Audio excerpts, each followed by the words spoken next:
piling mo ako'y mananahan, pagkat ikaw lamang aking kalakasan.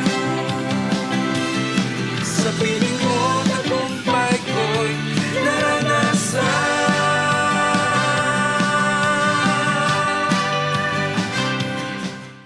Magandang araw po sa inyong lahat at Happy New Year! Tunay nga na natapos ang 2024 at eto na, 2025 na. Probably ang dami nating mga hinintay na mangyari, marami tayong naranasang magagandang bagay sa 2024, pero hindi pa tapos ang Panginoon dahil meron pa tayong aasahan sa 2025. Yes, siguro yung iba naman, sabi ko nga, meron tayong mga inaasahang gagawin ng Panginoon pero hindi natin naranasan, but that doesn't mean nakalimutan tayo ng Panginoon. Today, ang pag-usapan natin ang tungkol sa God's timing. Pero bago tayo magsimula, tayo po ay manalangin. Aming Ama, sa umagang ito, sa araw na ito, samahan mo po kami, Panginoon, at kayo nga po ang tumulong sa amin para makita namin, maunawaan namin ang timing mo. Hayaan mo, Panginoon, na sa maikling pagbubulay-bulay ng iyong salita ay patuloy na mabuksan ang aming mata sa mga bagay na nais mong ipaunawa sa amin. Kayo po ang maluwalhati sa pangalan ni Jesus. Amen. Amen. Minsan nagtataka tayo. Ang tagal ko nang pinagpipray, pero bakit hindi nangyayari? Tagal ko nang hinihingi Hindi kaya ako narinig ng Lord? Actually, may point po ng buhay ko rin na I ask God, Lord, di mo ba ako narinig?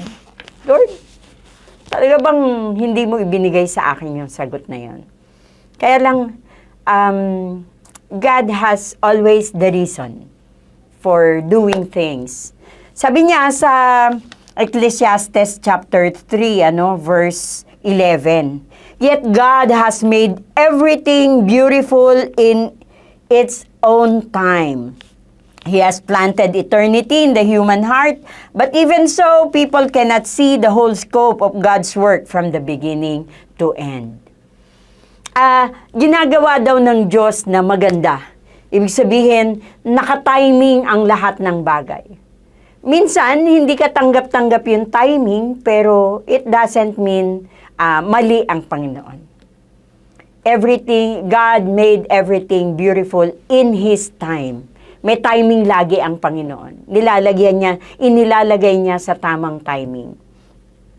That even the Bible, sinasabi ng Bible na tayong mga tao, despite ng magandang plano ng Diyos, ay hindi natin nakikita yung kabuuan, yung whole scope. Sabi doon, di ba? But even so, people cannot see the whole scope of God's work from the beginning to the end. Hindi natin nakikita. Madalas, ang nakikita natin ay ito. Ano ang nakikita ko ngayon? So, dahil dito ay nagkakaroon tayo minsan ng nadidishearten tayo, nalulungkot tayo, or nafo-frustrate tayo. Kasi feeling natin hindi iyon yung hindi tugma sa hinihintay natin ang katugunan ng Panginoon. Yes, I have said na marami tayong naranasan ng 2024. Maraming magagandang bagay. One thing is, buhay tayo ngayon. Natapos ang taon, buhay tayo. Humihinga, nakikita natin, nararanasan natin ang kabutihan ng Panginoon. And worth yun na ipagpasalamat sa Panginoon. But I believe that 2025 will be a better year. And I am declaring that 2025 will be a better year para sa lahat ng nakatunghay ngayon. Hindi lamang sa atin, kundi maging sa mga pamilya natin. Yan ang ating declaration. Sabi ng Ecclesiastes chapter 3 verse 1, sabi niya doon, there's a season for everything. Yes, there's a season for everything. At merong panahon ng pagtatanim, merong panahon ng pag-ani. So marahil ang panahon ng 2024 for some of us ay panahon na ng pag-ani. Pero meron ka pa rin tinanim eh.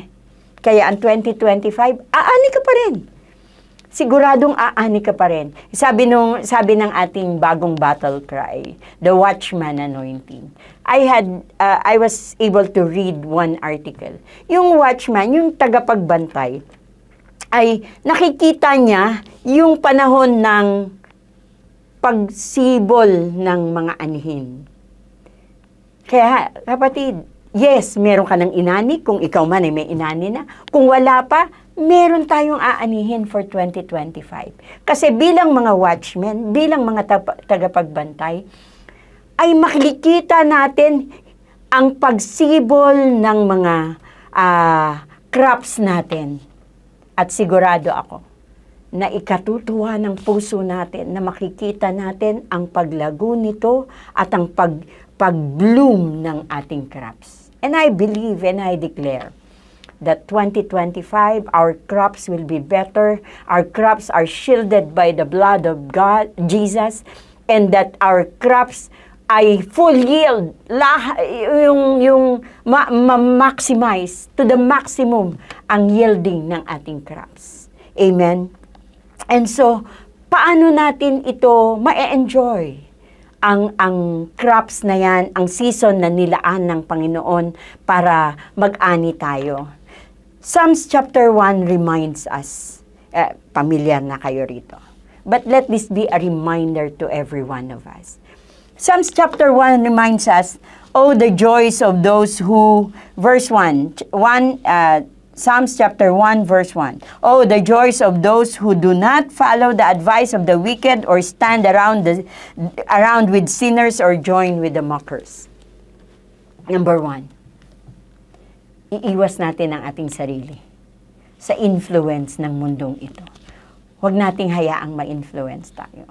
Because pag hinayaan nating ma-influence tayo ng mundo, hindi natin makikita yung big scope. Ang makikita lang natin ay kung ano ang nasa harap natin.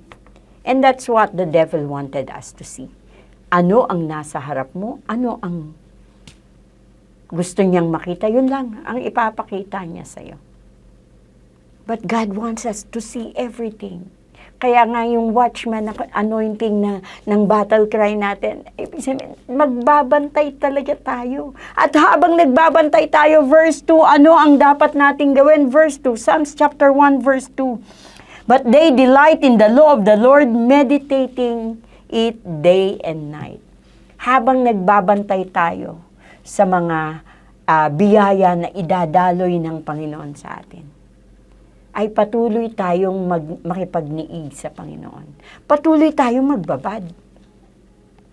Magme-meditate tayo day and night. Yun daw po ang maging laman ng kaisipan natin upang patuloy na mabuksan ang mata natin sa kung ano ang ihinanda ng Diyos para sa atin sa 2025. Yes, dapat nakabantay tayo palagi. Dahil hindi lamang ang pag-bloom o ang pagdating ng biyaya ang dapat mabantayan natin, kundi mabantayan din natin ang pagsalakay ng kaaway.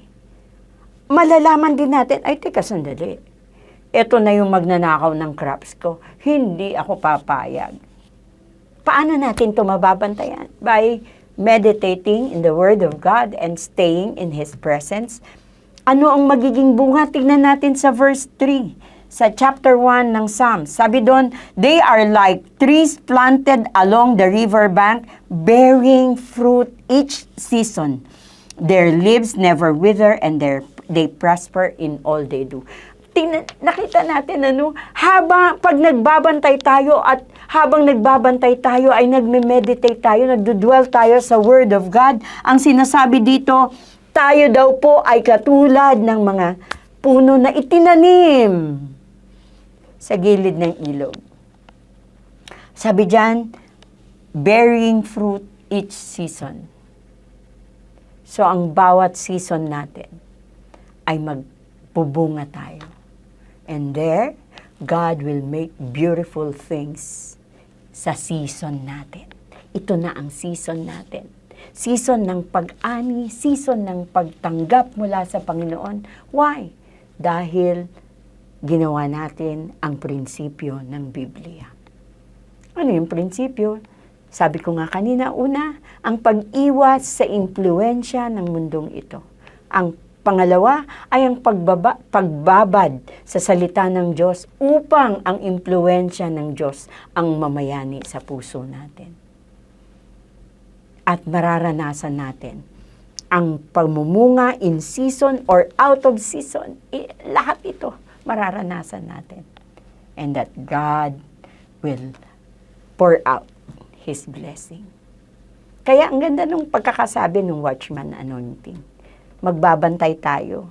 Magbabantay tayo sa maling impluensya. Alam natin na mali, huwag nating hayaan. At magbabantay tayo sa salita din ng Panginoon kung paano tayo ipupuspusin ng kanyang biyaya. Napakaganda yun. Their leaves never wither. Oh my God, hindi tayo matutuyot sa lahat ng anumang pangangailangan natin. Napakasimple ng requirement ng Biblia. Meditating the Word of God day and night. Of course, it's not enough to meditate. Gagawin din natin kung ano ang sinasabi ng Biblia. And there, we will enjoy the blessing of the Lord. And the timing of the Lord, God's timing, sure yon. Makikita natin ang timing ng Panginoon at sa kanyang panahon, sa season natin, mararanasan natin ang kanyang biyaya at ang kanyang pagpapala.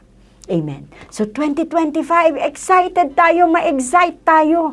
Bakit? Dahil ito ang taon natin. This year will be a better year. Nag-expect ako kasi ang ganda ng battle cry natin saying that we have the watchman anointing. Aba, ibig sabihin nagbabantay tayo. Anong binabantayan natin? Ang pagdaloy ng biyaya at pagpapala. At bukas din ang mata natin sa pagsalakay ng kaaway para sawatain siya. Amen? So, patuloy po tayong manatili. Kung salamat po sa inyong pagtunghay sa buong taon, ang akin pong dalangin ay patuloy tayong tumunghay sa susunod na taon upang patuloy pa nating maranasan ang kanyang biyaya at pagpapala. Amen po. Sige po, tayo po ay manalangin. Ama, salamat po.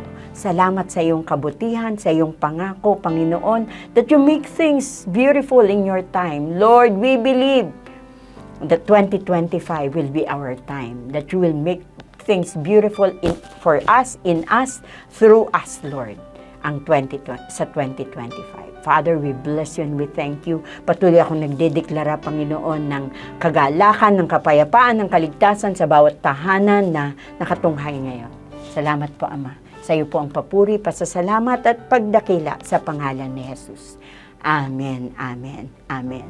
Muli, Happy New Year po sa inyong lahat. Nawa po ay patuloy nating maranasan ang bukas na kalangitan. God bless you all.